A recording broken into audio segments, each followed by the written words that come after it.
ಒಂದು ದೇವಸ್ಥಾನಕ್ಕೆ ಇರಬೇಕಾದಂತಹ ಎಲ್ಲ ಮಾದರಿನೂ ಇದೆ. ಕೃಷ್ಣನ ಬಾಲಲೀಲೆಯಿಂದ ಹಿಡಿದು ದಶಾವತಾರವನ್ನು ಸಹ ಇಲ್ಲಿ ಕೆತ್ತಿದ್ದಾರೆ.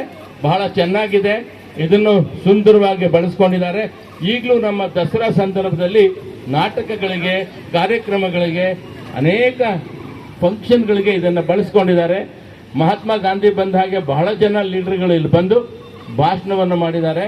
ಇದು ಮೈಸೂರು ನಗರದ ಹೃದಯ ಭಾಗದಲ್ಲಿರ್ತಕ್ಕಂತಹ ಬಹಳ ಉತ್ತಮವಾದಂತಹ ಅರಮನೆ.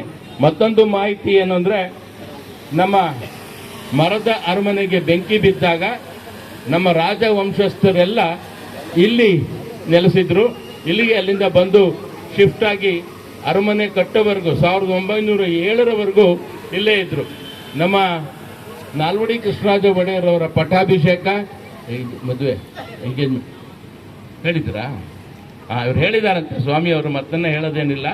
ಬಟ್ ಇದೆಲ್ಲವೂ ಪೇಂಟಿಂಗ್ ಮೂಲಕ ಇರ್ತಕ್ಕಂಥ ಅರಮನೆ ಒಳಗಿದೆ, ನೋಡಬಹುದು. ಇಲ್ಲಿರೋ ಸಂಗ್ರಹಾಲಯಗಳಲ್ಲಿ ಸರ್ ನಿಮಗೆ ರವಿವರ್ಮನ ಚಿತ್ರ ಹೇಳಿದ್ರು, ಅದರ ಜೊತೆಗೆ ಅನೇಕ ಗಡಿಯಾರಗಳ ಸಂಗ್ರಹ ಇದೆ. ಆ ಕಾಲದ ಗಡಿಯಾರಗಳ ಸಂಗ್ರಹ ಇದೆ, ಅದ್ಭುತವಾದಂತಹ ಗಡಿಯಾರಗಳು.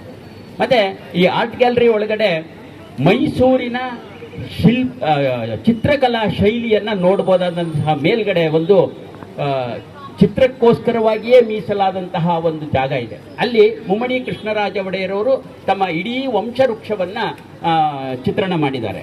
ಸಂತಾನಾಂಬುಜವನ್ನ ಅಲ್ಲಿ ಬರೆದಿದ್ದಾರೆ. ಅದರಲ್ಲಿ